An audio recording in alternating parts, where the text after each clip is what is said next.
Hello বন্ধুরা, তো আজ আবার একটা নতুন ব্লগ নিয়ে তোমাদের সামনে চলে এসেছি। এখানে দেখো নিয়ে নিয়েছি আমি আর্ধেকটা চাল কুমড়ো। এটা গোটাই ছিল, তো এখান থেকে কিছুটা নিয়ে আমি তোমার শুক্তো ডাল করেছিলাম, আর এটা আর্ধেকটা ছিল। তো দেখো কারণ এটা শুকিয়েও এসেছে, কারণ কি এই চাল কুমড়োটা এমনি রান্না করলে কেউ খেতে না, ছেলে মেয়ে বিশেষ করে। তো তাই ভাবলাম ডিম দিয়ে রান্নাটা করে ফেলি। তো এখানে তার জন্য চাল কুমড়োটা ডুমো ডুমো করে কেটে নিয়েছি, আর এর সাথে নিয়ে নিয়েছি আলুটাও এরকম ডুমো ডুমো করে কেটে নিয়েছি। তো এই ফার্স্ট টাইম করেছিলাম বন্ধুরা, দেখে দেখে খুব সুন্দর হয়েছে।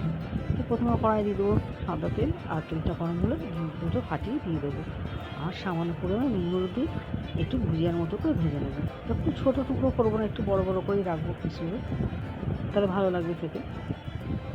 এবং ডিমটা সুন্দর করে ভাজা হয়ে গেছে, তুলে নিয়ে ওই কড়াইয়ের মধ্যে আবারও কিছুটা তেল দিয়ে নিয়েছি আলুটা, তারপর দিব চাল কুমড়োটা। তো এই গরমের টাইমে এরকম করে রান্না করে খেলে কিন্তু শরীরের জন্যও ভালো, পেটও ঠান্ডা থাকবে, শরীরও ভালো থাকবে। তার মধ্যে কিন্তু আর কোনো বেশি তেল মশলা দেবো না। দেখো তেলও সামান্য দিয়েছি।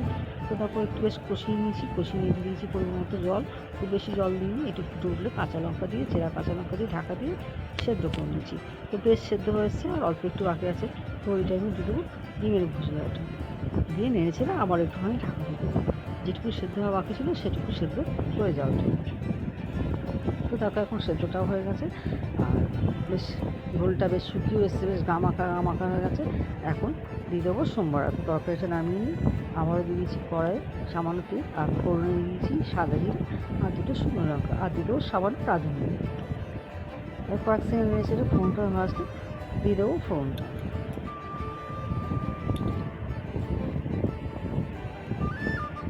এবার খুন্তিতে একটু বেশ ঘেটে ঘেটে দেবো, তাহলে বেশ গামাখা গামাখা হবে। আর সামান্য একটু মিষ্টি দিয়ে নেড়ে ছেড়ে নামিয়ে নেবো আজকে চাল কুমড়ো দিয়ে আলু আর ডিমের তরকারি।